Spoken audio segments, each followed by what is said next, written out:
என்ன பண்ணீங்க? சும்மா ஸ்க்ரோல் பண்ணா காசு சம்பாதிக்கலாமே. எல்லாருக்கும் கொஞ்சம் எக்ஸ்ட்ரா பணம் வேணும் தானே?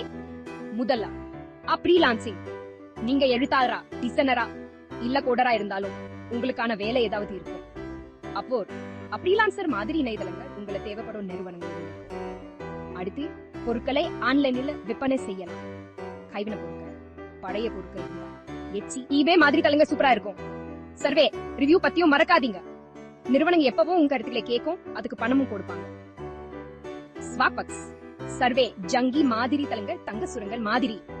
அப்புறம் போட்டோகிராபி, டிஜிட்டல் கண்டென்ட் உருவாக்குறது பிடிச்சிருந்தா ஸ்டாக் போட்டோ தளங்கள் உங்களுக்கான பாசிவ் இன்கம் ஆகலாம். உங்க வேலைகளை அப்லோட் பண்ணுங்க. யாராவது டவுன்லோட் பண்ணும்போது காசு கிடைக்கும்.